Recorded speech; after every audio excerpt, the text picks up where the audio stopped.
प्यारे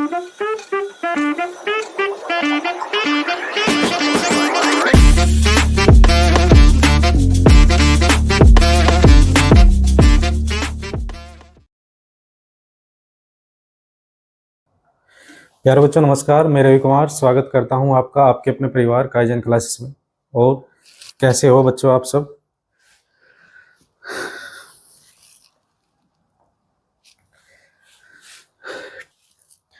तो प्यारे बच्चों, हमारी वर्णमाला की पहली क्लास हो चुकी है और अगर किसी बच्चे ने नहीं देखी है तो वो हमारे यूट्यूब चैनल काइजन क्लासेस पर जाकर देख सकता है मेरे दोस्त। तो प्यारे बच्चों, आज वर्णमाला की दूसरी क्लास होगी। वर्णमाला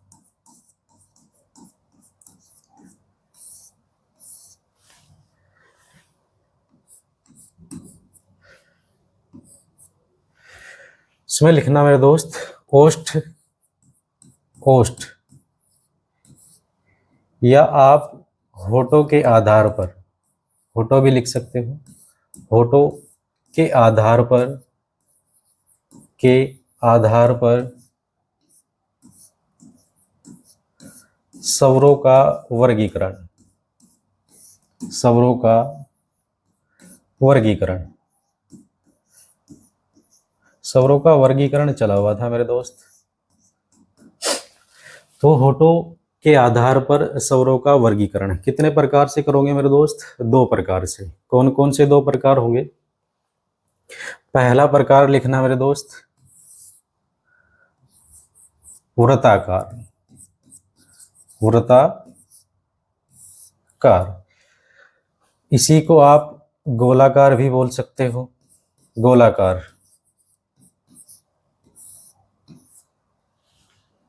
और दूसरा मेरे दोस्त लिखना अवृत्ताकार, अवृत्ताकार, और इसको आप बोल सकते हो मेरे दोस्त अगोलाकार, अगोलाकार। तो आप शब्द से समझ चुके होंगे मेरे दोस्त कि वृत्ताकार का अर्थ क्या होगा? गोलाकार, और अवृत्ताकार क्या होगा हमारा? अगोलाकार। शब्दों से समझने की कोशिश करना। वृत्ताकार मतलब गोलाकार, आपका आप समझ रहे होंगे शब्दों से कि जिन स्वरों का उच्चारण करते समय आपके होठ गोलाकार आकृति में आ जाए तो वो हमारे क्या होंगे? वो हमारे वृत्ताकार स्वर होंगे मेरे दोस्त। लिख लेना छोटी सी परिभाषा। जिन स्वरों का, जिन स्वरों का उच्चारण करते समय, उच्चारण करते समय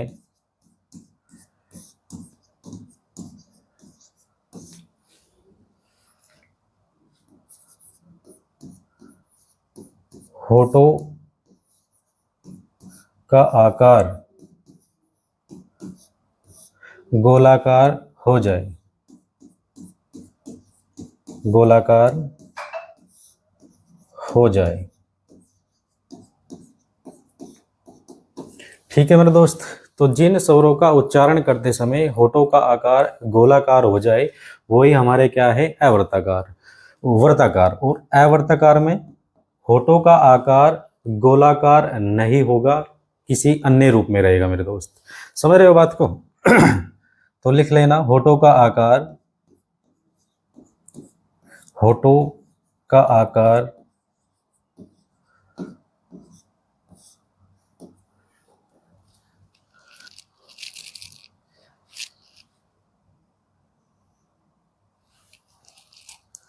होठों का आकार गोलाकार न होकर, न होकर अन्य रूप में रहे, अन्य रूप में रहे। समझ रहे हो दोस्त? वृत्ताकार और अवृत्ताकार। वृत्ताकार जिसमें जब स्वरों का उच्चारण करोगे तो होठ आपके गोलाकार हो जाएंगे, और अवृत्ताकार में जब उन स्वरों का उच्चारण करोगे तो आपके होठ जो है वो गोलाकार न होकर अन्य रूप में रहेंगे। तो आप प्रैक्टिकली भी एक बार देखना मेरे दोस्त कि वे कौन से स्वर हैं, जब आप उनका उच्चारण करते हो तो आपके होंठ गोलाकार स्थिति में हो जाते हैं। तो अगर मैं आपसे कहूं कि आप ए का उच्चारण करना, और ए का अगर आपने उच्चारण किया तो क्या आपके होंठ गोलाकार स्थिति में आए? आप प्रैक्टिकली आप खुद करके देख लो मेरे दोस्त। ए, ई, आ, जब आपने इनका उच्चारण किया तो होंठ आपके गोलाकार नहीं हुए, लेकिन जब आप ऊ का उच्चारण करते हो तो आपके होंठ गोलाकार स्थिति में आ जाते हैं। उच्चारण करो एक बार ऊ। तो कौन कौन से होंगे मेरे दोस्त? मेन मुद्दा तो यही होगा कि वृत्ताकार कौन से आपके स्वर हैं। तो जैसे ही आप ऊ का उच्चारण करोगे तो आपके होंठ गोलाकार स्थिति में आ जाएंगे मेरे दोस्त। ऊ होगा, दीर्घ ऊ होगा, ओ होगा, और हमारा आऊ होगा। इनका आप प्रैक्टिकली भी उच्चारण करके देख सकते हो। जब आप उच्चारण करोगे तो होंठ आपका गोलाकार हो जाएगा। अब अवृत्ताकार कौन से होंगे? अवृत्ताकार, अवृत्ताकार में आपका ए, आ, ई, ई, ए, आए। ठीक है मेरे दोस्त, आप खुद उच्चारण करके देखो इनका, तो आपके होंठ गोलाकार नहीं होंगे मेरे दोस्त। तो समझ चुके होंगे आप कि होठों के आधार पर स्वरों का वर्गीकरण दो प्रकार से। एक वृत्ताकार होगा हमारा, जिसमें आप जिन स्वरों का उच्चारण करोगे तो आपके होठ गोलाकार स्थिति में होंगे मेरे दोस्त। और दूसरा होगा हमारा अवृत्ताकार, जिसको आप अगोलाकार बोलते हो। होठों का गोलाकार न होकर अन्य रूप में होगा। तो समझ चुके होंगे आप बड़े अच्छे से। चलो तो आगे बढ़ जाऊं दोस्त।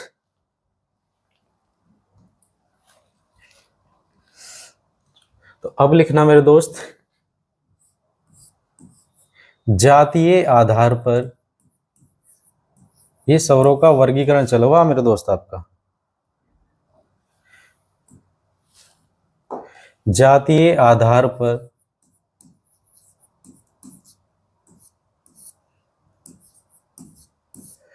स्वरों का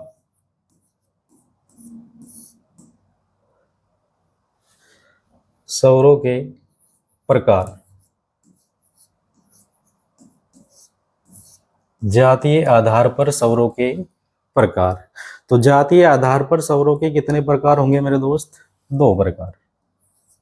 और कौन कौन से होंगे दो प्रकार? बताओ जरा एक बार, कौन कौन से होंगे? हाँ बिल्कुल, एक आपका सजातीय होगा और एक हमारा विजातीय होगा मेरे दोस्त। तो लिख लेना मेरे दोस्त, दो प्रकार कौन कौन से हैं।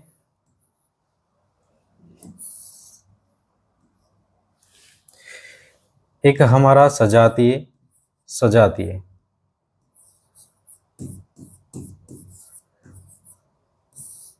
और एक हमारा हो जाएगा मेरे दोस्त विजातीय।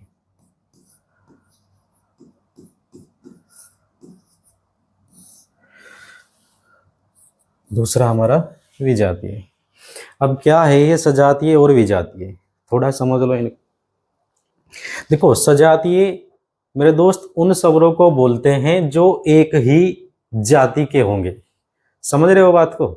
सजातीय वे होंगे जो समान जाति के आप बोल सकते हो, या एक ही जाति के जो स्वर होंगे आपके, उनको क्या बोलते हैं मेरे दोस्त? सजातीय बोलते हैं। और विजातीय मेरे दोस्त क्या होंगे? जो आपके अलग अलग जाति के स्वर होंगे, उन्हीं को क्या बोलते हैं मेरे दोस्त? विजातीय बोलते हैं। तो बड़े अच्छे से समझ जाओगे आप। लिख लेना इसमें छोटे से लाइन एक, वे सभी स्वर, वे सभी स्वर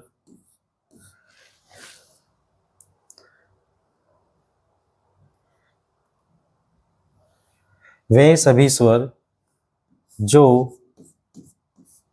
एक जाति के होते हैं, एक जाति के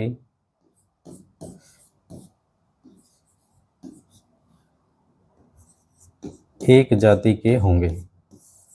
वे सभी स्वर जो एक जाति के होंगे, या आप ऐसे भी बोल सकते हो, वे सभी स्वर जो समान जाति के होंगे। कोई दिक्कत? वे स्वर जो अलग अलग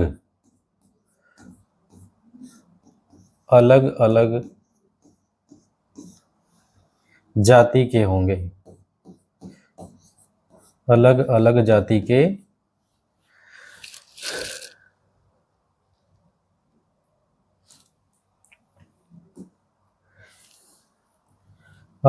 जाति के होंगे मेरे दोस्त। तो समझे होंगे आप, वे सभी स्वर जो एक जाति के होंगे और वे स्वर जो अलग अलग जाति के होंगे। समझ गए बात को। अब वे कौन कौन से स्वर होंगे जो आपके सजातीय होंगे और वे कौन से स्वर होंगे जो आपके विजातीय होंगे। ठीक मेरे दोस्त, तो लिख लेना कौन कौन से हैं आपके। आ, ई,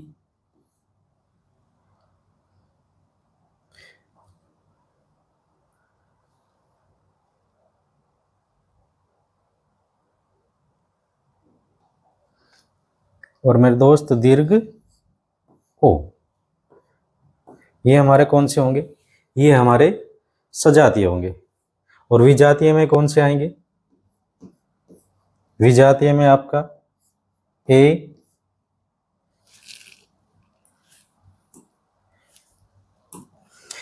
आ जाएगा मेरे दोस्त।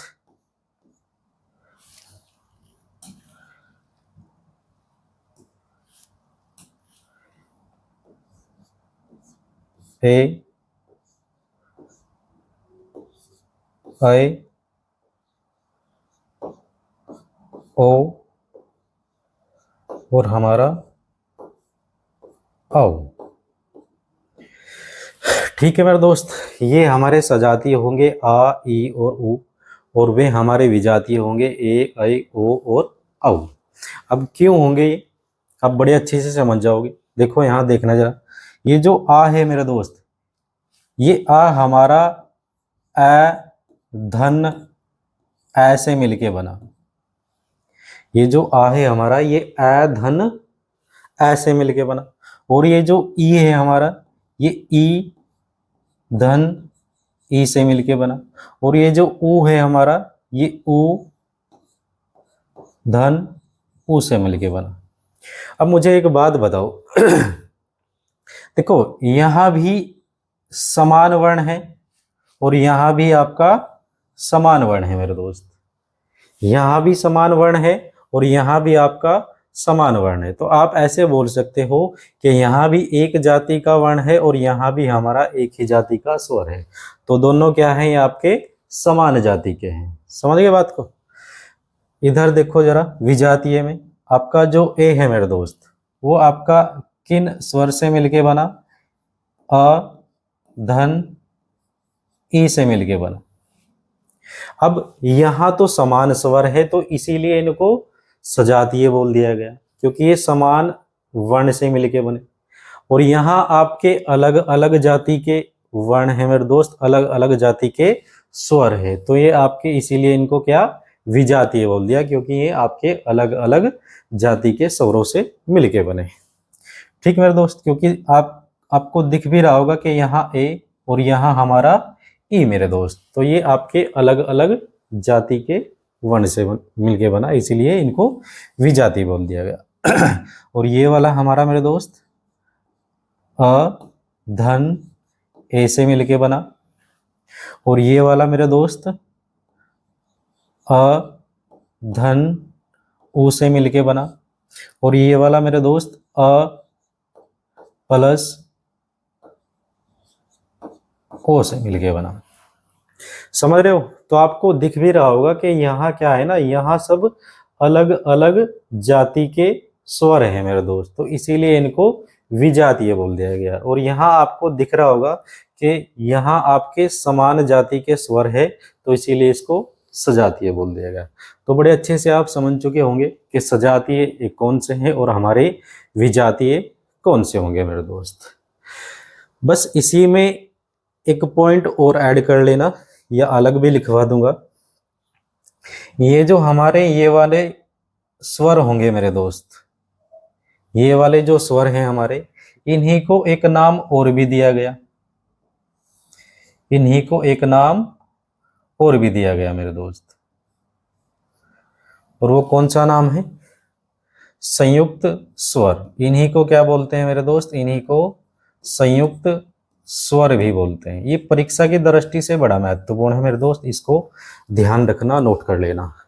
ए, ऐ, ओ, औ, इनको क्या बोलते हैं? इन्हीं को संयुक्त स्वर भी बोलते हैं। संयुक्त स्वर क्यों बोलते हैं? क्योंकि ये दो स्वरों के मेल से बने आपके, इसीलिए इनको संयुक्त स्वर बोल दिया गया। और मेरे दोस्त ये वाले जो आपके स्वर हैं, इनको भी एक नाम दिया गया, इन्हीं को क्या बोलते हैं मेरे दोस्त? इन्हीं को बोलते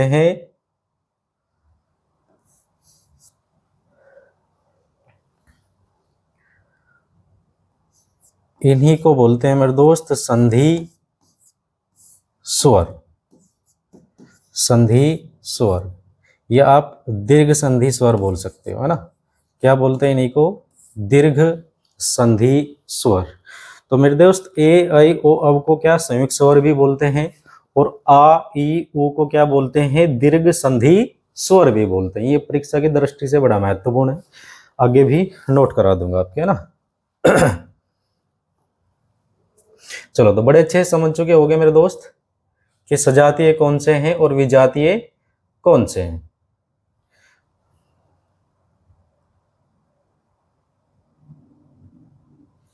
लिख लेना अलग।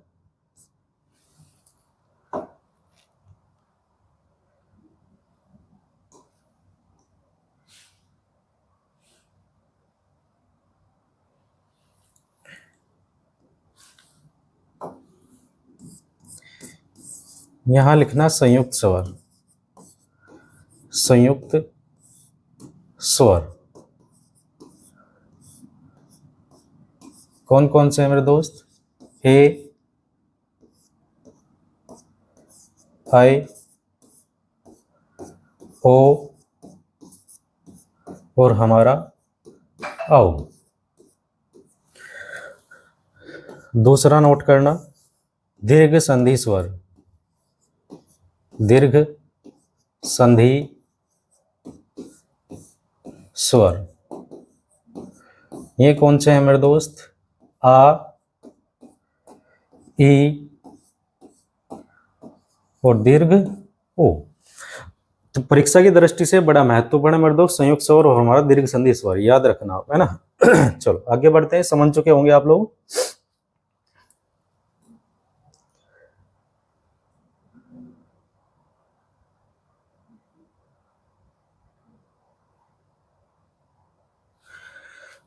ठीक है मेरे दोस्त, तो जो स्वरों का वर्गीकरण था मेरे दोस्त, वो आपने समझ लिया बड़े अच्छे से। ठीक है, अब एक शब्द समझना, अयोगवाह। अयोगवाह कौन कौन से हैं? अयोगवाह बड़े अच्छे से पता होगा आप लोगों को। तो किस किस को बोलते हैं मेरे दोस्त? अंग और अह, ये हमारे कौन से हैं? इन्हीं को हम अयोगवाह बोलते हैं। अब अयोगवाह बोलते क्यों हैं मेरे दोस्त इनको? देखो, अगर इसकी परिभाषा की बात करें तो परिभाषा शब्द में ही छिपी हुई है मेरे दोस्त। परिभाषा कहाँ है? परिभाषा इसकी शब्द में ही छुपी हुई है, इसके अंदर, इस शब्द में ही इसकी परिभाषा है। क्या परिभाषा होगी? देखो, जो अ के योग से बने, जो अ के योग से बने और व्यंजन का अर्थ वहन करते हो, उन्हीं को क्या बोलते हैं मेरे दोस्त? उन्हीं को अयोगवाह बोलते हैं। अ के योग से बने और व्यंजन का अर्थ वहन करते हो, उन्हीं को क्या बोलते हैं? अयोगवाह। थोड़ा लिख लो मेरे दोस्त इसके बारे में। ये न तो स्वरों की गणना में आते हैं, स्वरों की गणना में आते हैं,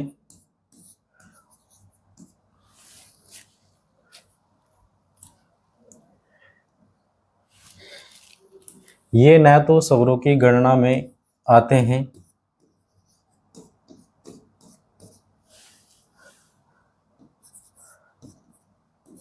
और न ही व्यंजनों की गणना में आते हैं, और न ही व्यंजनों की गणना में आते हैं।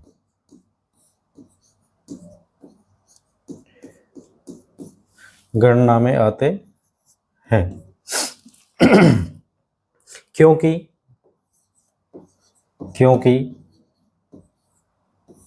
इनका उच्चारण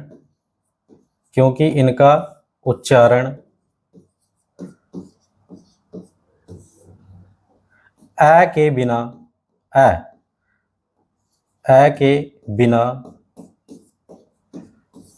संभव नहीं।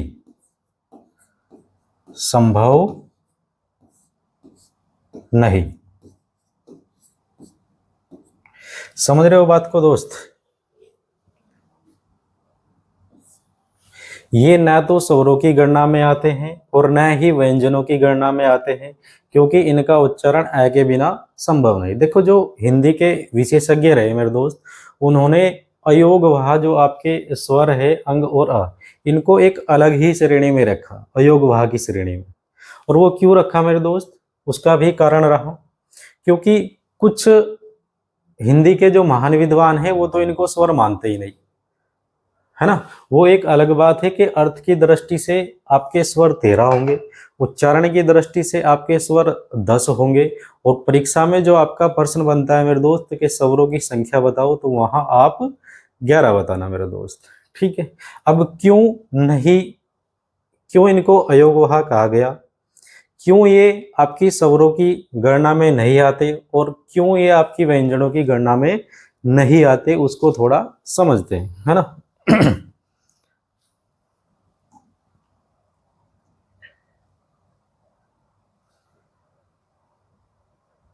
देखो मेरे दोस्त, सबसे पहले इनको स्वरों की श्रेणी में रख के देखते हैं। सबसे पहले स्वरों की श्रेणी में रखेंगे, और ये जो आपका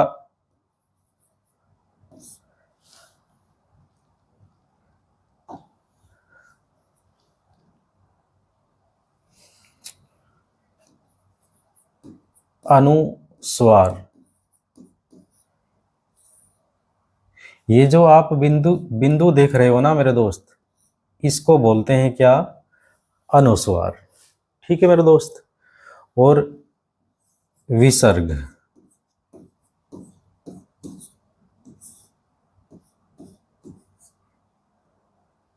इसको क्या बोलते हैं मेरे दोस्त? इसको बोलते हैं विसर्ग। समझ रहे हो बात को? ये हमारा अनुस्वार होगा, और ये हमारा क्या होगा? ये मेरे दोस्त विसर्ग होगा। तो एक बार इनको स्वरों की श्रेणी में रख के देखेंगे, और एक बार इनको व्यंजनों की श्रेणी में रख के देखेंगे, ये क्या करते हैं। स्वर, देखो, जब आप मुझे एक बात बताओ, ये जो है आपका ये वाला अनुस्वार,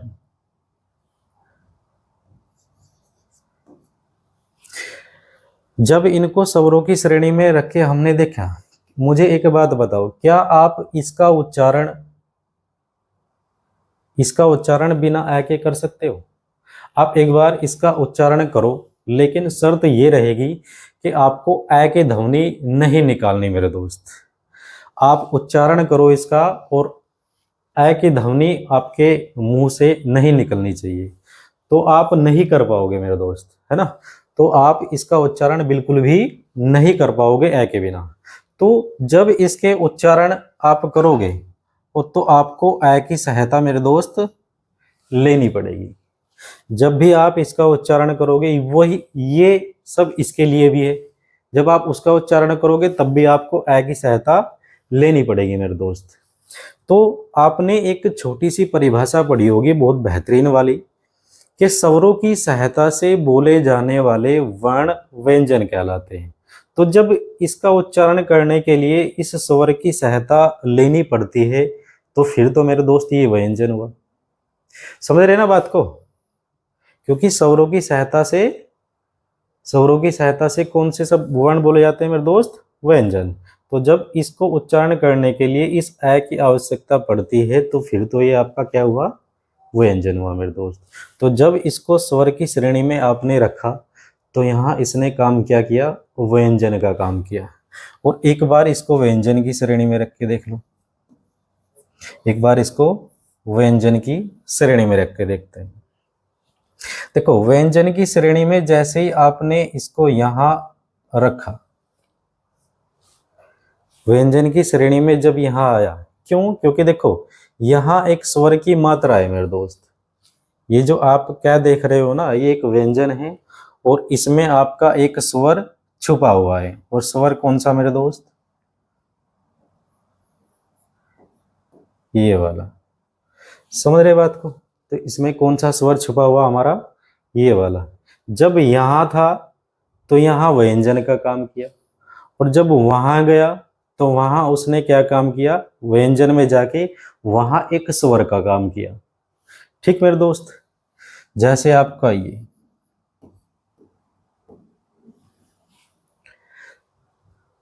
वहां भी क्या काम किया उसने, व्यंजन का जाके। तो आप समझ चुके होंगे जब इनको स्वरों की श्रेणी में रखा तो इन्होंने व्यंजन का काम किया, और जब इनको व्यंजन की श्रेणी में रखा तो इन्होंने स्वरों का काम कर दिया। ठीक है मेरे दोस्त। तो इसीलिए इनको एक अलग ही श्रेणी में रखा हमारे हिंदी के विशेषज्ञों ने, उसको नाम दिया क्या, अयोगवाह। ठीक है मेरे दोस्त। तो बड़े अच्छे से आप समझ चुके होंगे कि क्यों इनको अयोगवाह बोलते हैं और क्यों इनको एक अलग श्रेणी में रखा गया मेरे दोस्त।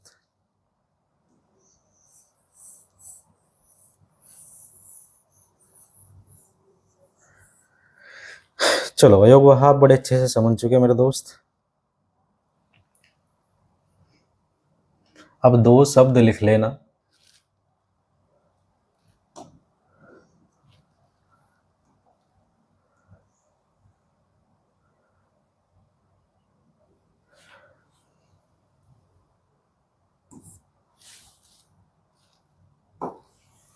एक लिखना मेरे दोस्त अनुनासिक, अनुनासिक, अनुनासिक।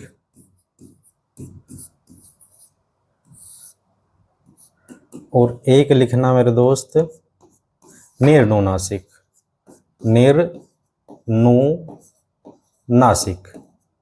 क्या है अनुनासिक और क्या है निर्नुनासिक, बड़े अच्छे से समझ जाओगे अभी।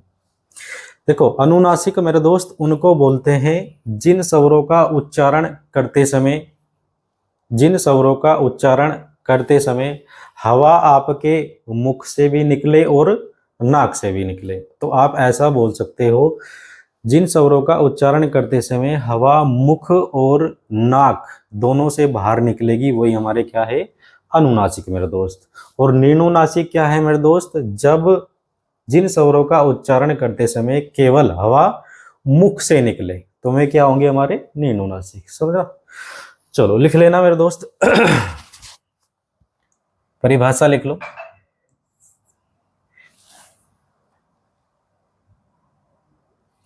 वे स्वर जिनका उच्चारण करते समय, जिनका उच्चारण करते समय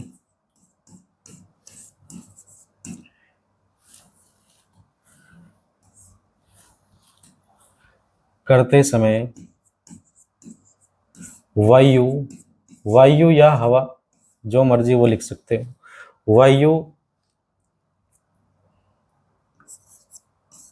मुख, मुख के साथ साथ, मुख के साथ साथ नासिका, नासिका मतलब नाक आपका, मुख के साथ साथ नासिका से भी, नासिका से भी बाहर निकले, नासिका से भी बाहर निकले तो वे क्या होंगे हमारे दोस्त, अनुनासिक। यानी कि जो वायु है वो मुख से भी निकलेगी और नाक से भी निकलेगी, दोनों से निकलेगी तो अनुनासिक है, और केवल अगर मुख से निकलेगी तो हमारा निर्नुनासिक है। तो इसमें लिख लेना वायु केवल, वायु केवल मुख से बाहर निकलती है, मुख से बाहर निकलती है, बाहर निकलती है। समझ गए मेरे दोस्त? मुख और नाक दोनों से निकलेगी अनुनासिक में, और निनुनासिक में केवल मुख से निकलेगी। जैसे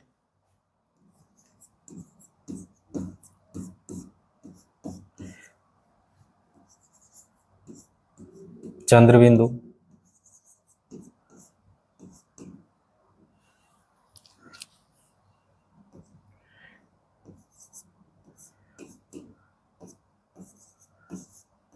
यहां चंद्रबिंदु मत लगा देना मेरे दोस्त, है ना। ये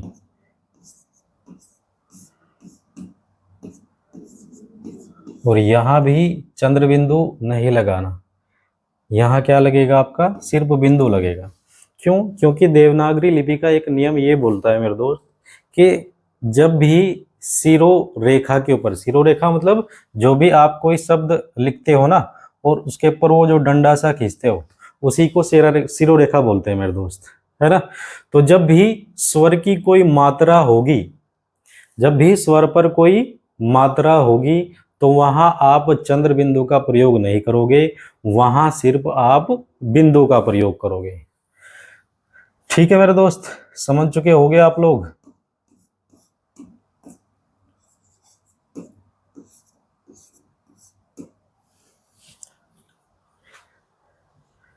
तो अनुनासिक और निनुनासिक आप समझ चुके बड़े अच्छे से। किसी को कोई दिक्कत हो तो पूछ लो मेरे दोस्त। कोई दिक्कत? हाँ दोस्त, कोई दिक्कत है? चलो समझ गए, है ना, बड़ा अच्छा। तो आगे बढ़ जाऊं?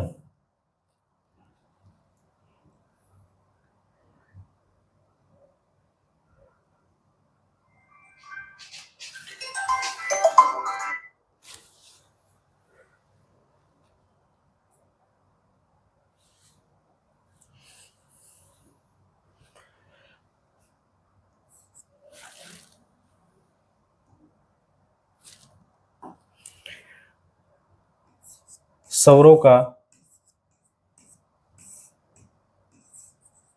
उच्चारण स्थान, उच्चारण स्थान।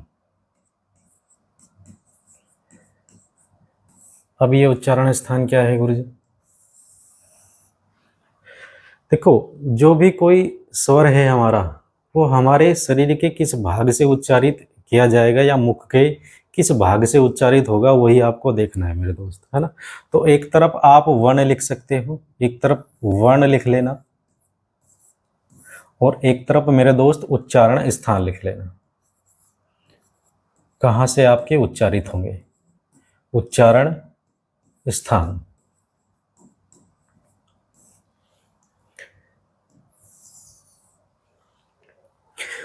वर्ण आपके है अ,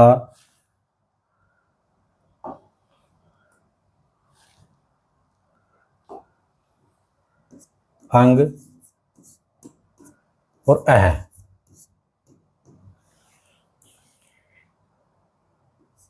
ई,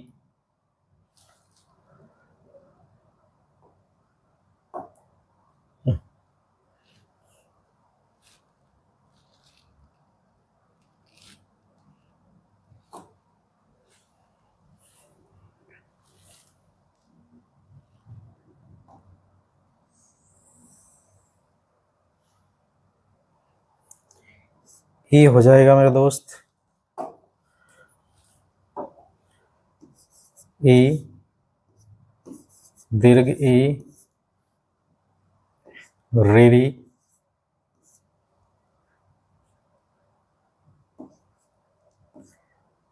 ए,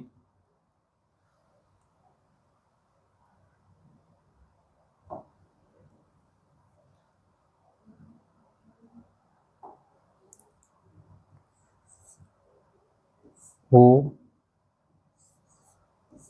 ऊ,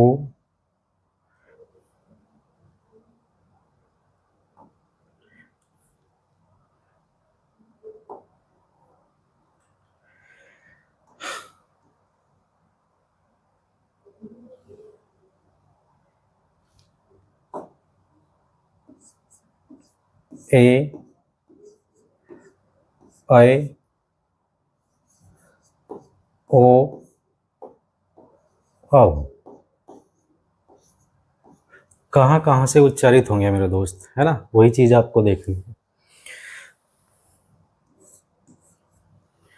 ए आ अंग और अह, देखो जब आप ए आ अंग और अह का उच्चारण करोगे तो आप प्रैक्टिकली देखना कि जब आप इनका उच्चारण करते हो तो शरीर के किस भाग पे सबसे ज्यादा प्रभाव पड़ता है आपका, है ना। मुख के, मुख का वो कौन सा भाग है जब आप इनका उच्चारण करोगे और सबसे ज्यादा वो प्रभावित होगा आपका। तो आप एक बार उच्चारण करो, आप खुद भी प्रैक्टिकली करके देख सकते हो। अ आ अंग और अ, तो सबसे ज्यादा प्रभाव कहाँ पड़ा मेरे दोस्त, कंठ पे पड़ा। तो इनका उच्चारण स्थान क्या हो जाएगा मेरे दोस्त, कंठ। ये परीक्षा की दृष्टि से बड़ा महत्वपूर्ण है मेरे दोस्त। अ आ अंग अ का उच्चारण स्थान क्या होगा, कंठ होगा। जैसे हमारा ई, इसका उच्चारण स्थान क्या होगा मेरे दोस्त, तालु, तालु। रेरी का उच्चारण स्थान मूर्धा होगा मेरे दोस्त, मूर्धा।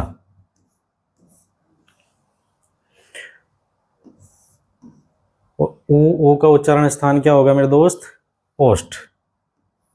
ये कहाँ, क्योंकि आप प्रैक्टिकली भी देख सकते हो, जब आप ओ का उच्चारण करोगे तो सबसे ज्यादा प्रभावित क्या होंगे, आपके होठ होंगे मेरे दोस्त, है ना। और इनका उच्चारण स्थान देखो, आप सोच रहे होंगे कि याद कैसे करेंगे, तो याद करना बड़ा आसान है मेरे दोस्त, है ना। आप क्या करना, आप बस इनको ही याद करना, ये वाले याद करना, और ये तो अपने आप हो जाएंगे। ये आपके याद है, ये आपके याद है। क्यों मेरे दोस्त, देखो जैसे आपने इसको याद रखा, कंठ, ई तालु, री हमारा मूर्धा, उ हमारा क्या, ओष्ठ होगा।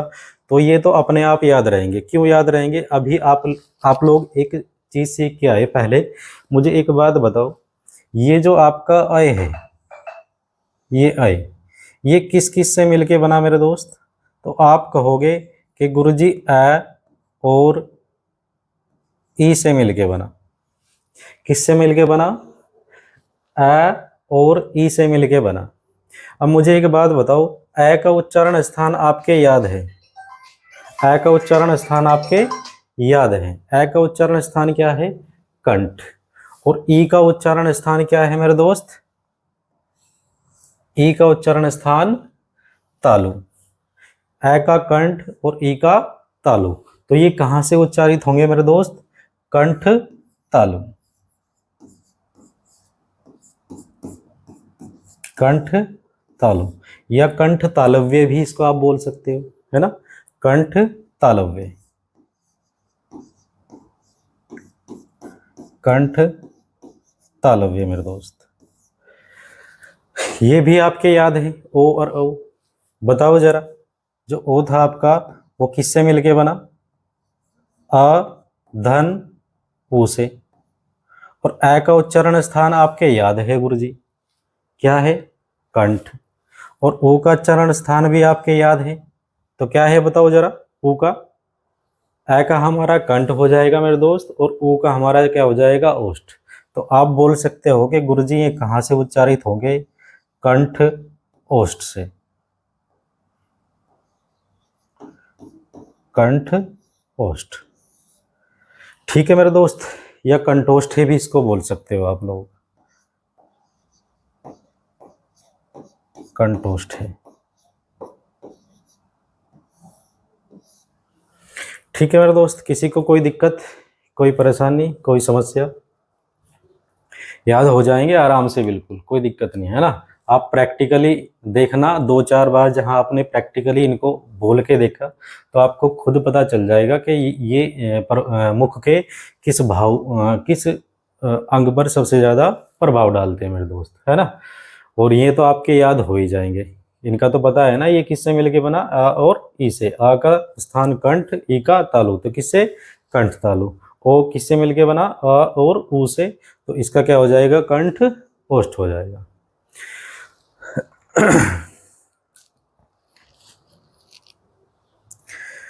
तो प्यारे बच्चों, स्वर का जो वर्गीकरण था वो आपने बड़े अच्छे से सीख लिया। स्वरों में कुछ अगर बचा हुआ होगा तो आपको बता देंगे मेरे दोस्त, एक बात नोट करके लिख लेना।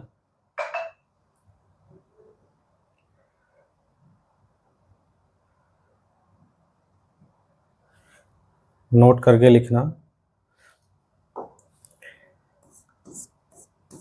सभी स्वर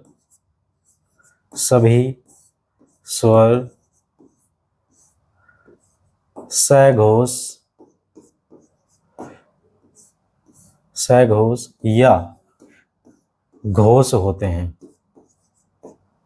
लिख लेना मेरे दोस्त। अब ये घोष क्या है और सघोष क्या है ना।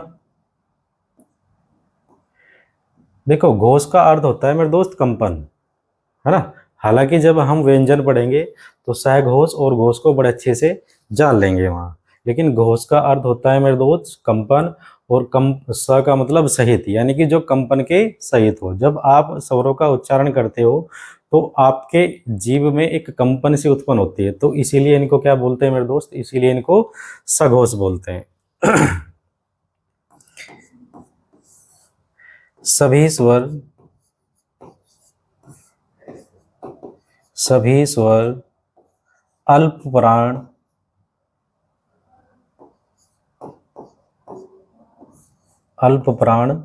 होते हैं। देखो, अल्प प्राण मतलब, देखो अल्प का मतलब होगा कम और प्राण का मतलब होगा वायु, यानी कि जिनका उच्चारण करते समय मुख से कम वायु बाहर निकले, उसी को क्या बोलते हैं मेरे दोस्त, अल्प प्राण, है ना। अल्प प्राण भी होंगे, महाप्राण भी होंगे। जब हम व्यंजन पढ़ेंगे तो उसमें अल्प प्राण, सघोष और महाप्राण बड़े अच्छे से जानोगे आप लोग, ठीक है मेरे दोस्त। तो स्वरों का वर्गीकरण, स्वरों को आपने बड़े अच्छे से जान लिया मेरे दोस्त। और जिस बच्चे ने पहली क्लास नहीं देखी वर्णमाला की, तो वो हमारे YouTube पर काइजन क्लासेस नाम से जाके एक बार देख सकता है मेरे दोस्त, है ना। तो मेरे दोस्त उम्मीद करूंगा आप सभी चीज़ों को बड़े अच्छे से समझ चुके होंगे और हर एक शब्द को आपने बड़े अच्छे से समझा होगा, ठीक है मेरे दोस्त। तो मिलते हैं फिर अगली वीडियो में मेरे दोस्त, और अपना ध्यान रखें, खुश रहे, और उम्मीद करूंगा कि आप बहुत जल्दी सफलता हासिल करें। जय हिंद।